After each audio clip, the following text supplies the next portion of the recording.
Thank you very much, Rebecca. One of the big misconceptions about the new feminism, I think, is that it's a war on men. You hear this argument all the time. You actually hear it from both sides of the discussion. You hear it from the critics of the new feminism who say this is an attack on blokes and blokish values and it's really unfair. And you hear it from the proponents of the new feminism as well, who say we've taken the war to the patriarchy, we're finally taking men down a peg or two, and it's about time we did. Both sides in the discussion about the feminism that has arisen over the past few years with great intensity seem to agree that it is a war against men. And you hear this argument most often from men's rights activists. These are the saddest people in the whole world.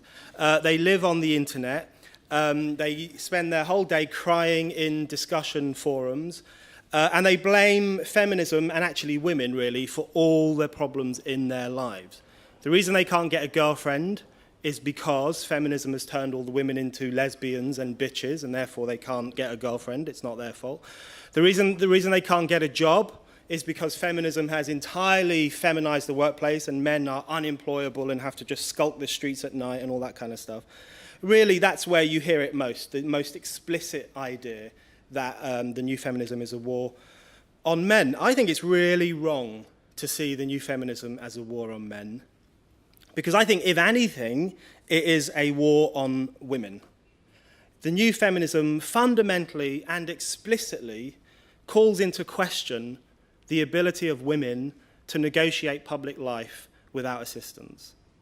It questions not so much male privilege as female autonomy and female capacity. It might take the piss out of men, does that all the time, loves doing that, but it does down women. And it does them down in a very profound way. And one of the great ironies of the new feminism, something that I've been thinking about in recent months, is the only time you really hear open contempt for women in the 21st century, which is a pretty PC, right-on, equal century, the only time you hear open contempt for women is from feminists. I was thinking about this recently. I come from a family of unreconstructed men. Pretty much every man in my family works in the building trade. They all have respectable jobs, unlike me. They read the tabloids, they drink beer, they watch football. I never hear them say contemptuous things about women, really contemptuous things. The only time I hear that is when I am in a public debate with a feminist, on the radio or on the TV or somewhere else. That's the only time I hear a genuine questioning of women's ability to be the same as men. So you see it in their phrases, in the phrases that are used by the new feminists. One of their favorite phrases is internalized misogyny. The idea that women have internalized self-hatred. They've been brainwashed by the culture around them. The reason they pick the careers they pick, and the reason they pick the university subjects they do, is because they've been brainwashed to think that's what they, as women, ought to do. Or they hate their bodies. Apparently all women hate their bodies because they walk down the street, they see adverts, they see magazine covers, and they collapse. They can't cope with the image. They become consumed by self-hatred, internalized misogyny. In other words, they are malleable, fickle creatures. They don't know their own minds. If that sounds familiar, that's because that was the prejudice of the Victorian era. Women do not know their own minds. They need guidance. Now we hear the same from the new feminists, but it's dolled up in the pseudo-academic language of internalized misogyny. You also hear the new feminists talk about women's fragile self-esteem. The reason a lot of these new feminists want to censor pornography, for example, or page 3 in The Sun, which has a naked woman on it, or used to before the feminists got rid of it. The reason they want to censor all these dangerous images is because, quote, this is what one of the campaigners say, they damage women and girls' self-esteem. Notice how they always put women and girls together, conflating these two entirely different categories of human being because they love to infantilize women. They see no difference between a 30-year-old woman who is autonomous and a 7-year-old girl who isn't. To them, they're all the same. And this idea that images, public life itself, needs to be controlled and curtailed in order to protect women's weak, fragile self-esteem explicitly suggests that they are less capable of negotiating the public sphere than men. They are not capable of seeing vulgar, horrible images without completely freaking out and having a nervous breakdown. You also see the new feminist war on women in their discussion about street harassment, which they're obsessed with. And on the surface, it looks like a war on men. They moan about the fact that some men still whistle at women. They catcall. Some of them even say, "Hello, darling." I mean, can you believe that? They have this idea that the streets are dangerous. It's really risky for women to go out. Even that is not a war on men. Even that is part of a war on women. Because what that suggests is that women cannot walk down the street, ideally without a chaperone, without someone to guard them from all the gruff language and all the horrible images and all the men saying, "Hello, darling, you look nice today." That too suggests that women are incapable of negotiating public life. You also see the new feminist contempt for women in their activities on campus, where they are creating safe spaces, women-only spaces, in which you can't say horrible things or supposedly sexist things or use coarse language. Some feminist students are now calling for trigger warnings on books. They think classic works of literature which mention, for example, rape or abuse or some other horrible thing should come with a trigger warning, and they say that primarily as a means of protecting female students who may have been through some of these experiences or who might just not want to read about them. They couldn't possibly read these books. They have to be warned in advance. If that sounds familiar, some of you may recall the 1960 court case in London into Lady Chatterley's Lover, D.H. Lawrence's novel, and one of the lawyers who wanted to keep the novel wanted to keep it banned, famously said, "Would you let your wife or your servant read this book?" In other words, it's fine for us men to read it. We're autonomous, we have brains, but women and servants, we couldn't let them read this filthy pornography. The same argument is made today by feminists in relation to female students. We couldn't possibly let them read these classic works of literature which mention sex or abuse or rape. And you also see the war on women element of the new feminism in all the discussion about how we have to remake the public sphere in order to make it more amenable to women. We're always hearing that the work sphere, the educational sphere, all elements of the public sphere, politics, need to be basically dumbed down, made less male, less gruff. We need to remove the blokiness from politics, as even Tony bloody Abbott is saying these days, in order to make women feel more comfortable and welcome.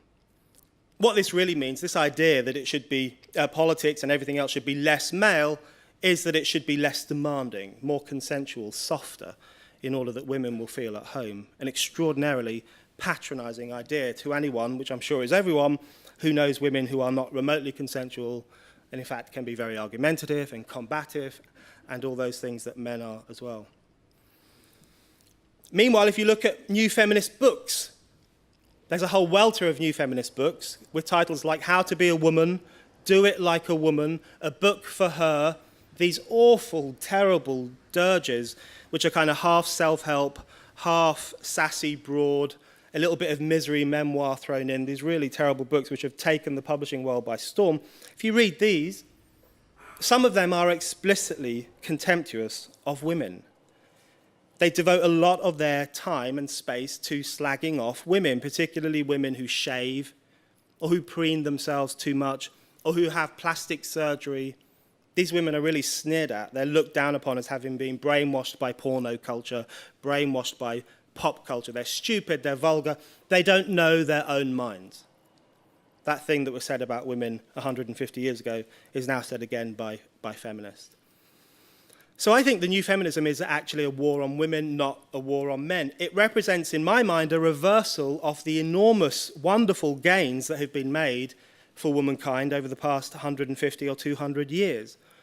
The fact that women got the right to vote, the right to work, were seen as equal, autonomous, free-willed, the same as men, effectively. Now they are increasingly presented as fragile, threatened, unsafe, lacking free will, fundamentally unable to work out for themselves what's best in their lives. We're really rehabilitating an old Victorian view of women. All these things that the new feminists are saying were said by the Victorians 150 years ago. Even the safe streets stuff, the idea that the streets are full of harassers and vulgar men with gruff words, that was a favourite topic of the Victorians. The Ladies' magazine in the late 1800s started a campaign called Protection of Women, which was about making the streets safe for women who were seen as being at mortal threat, particularly from working class men using swear words and so on. Of course, in the Victorian era, it was also assumed that women couldn't go to university. No way. It was way too dangerous. Lots of strange ideas. That would freak them out. Same argument is made again today. And women couldn't see particular images. They would faint. They'd need their smelling salts. Those arguments are coming back too under the guise of the new feminism. So I would say, all these pathetic men's rights activists who give us blokes a bad name, they're completely wrong. This is not a war on men. This is a war on women. The new feminism is a problem, not because it does men down, but because it does women down, and it unwinds all those wonderful leaps forward that humanity has made over the past 2 centuries. But even that, I think, is not the full story, and I just want to end by just suggesting that there's even more to it than that. Because I think the new feminism most openly undermines and most explicitly calls into question the ability of women to run their lives as they see fit. But it also more fundamentally represents an attack on human liberal values, on modern Enlightenment values. I think the new feminism is in many ways at the cutting edge of the new misanthropy. It calls into question the values of the Enlightenment itself. And it does this in many ways. For example, the ideal of knowledge, the idea that it's good to know things, it's good to understand the world, it's good to be rational, it's good to be scientific. For the past 30 years or so, that idea has been called into question on campuses by feminists, by gender studies activists who say that science is too male-dominated, it's too phallic, it's sexist, it represents the rape of nature, knowledge itself is a questionable idea. The idea of politics, democracy, is called into question by the new feminism, which says politics is too combative, too conflictual, there's too much scary, hairy debate, we need more consensus, we need to flatten it all out, we need to be in agreement. Even the ideal of democracy, the lifeblood of which is tension and conflict, is called into question under the guise of the new feminism. Justice is being undermined by new feminist ideas. The idea that we shouldn't cross-examine people too harshly because their self-esteem might be damaged. The introduction of kangaroo courts on campus to try men accused of rape. In various ways, under the guise of the new feminism, justice is also being called into question. Knowledge, democracy, justice, liberty, the core values of the Enlightened period are being undermined by the new feminism. But this is not a cabal of evil feminists who are doing this. This is not a collection of crazy high-heeled women who have set out to say, oh, we're going to destroy the Enlightenment. Society itself has lost faith in the Enlightenment. And the new feminism is best seen as the clearest manifestation of that, the clearest expression of that in 2015. And in that sense, I think the new feminism should be seen alongside environmentalism, alongside multiculturalism, alongside all these other supposedly progressive ideas, which actually represent an attack on progressive ideas and an attack on enlightened ideas. The new feminism should be seen as another glossy, pseudo-progressive idea that has been embraced by the elites because they've lost faith in the values of the Enlightenment, in what were traditionally seen as masculine values, but what I think we should see as human liberal values. The very final point I want to make is I would not make such a neat distinction between the old feminism and the new feminism. I don't think we had this wonderful second-wave feminism in the 60s and 70s, which was great, and now we have this horrible crap feminism, which is awful. I think there's more of a connection between these two things. And the worst thing that the second wave of feminism under Germaine Greer and others did was to promote the idea that the personal is political, which both exploded the whole idea of identity politics, which is the bane of our era, and which open the private sphere to more and more intervention, because if the personal is political, then it should be policed like everything else. This is the problem with the feminism that we live under today. It's riven with identity politics, it is authoritarian and interventionist, and in many ways that is the logic of the second wave feminism that we saw in the 60s and 70s. Thank you.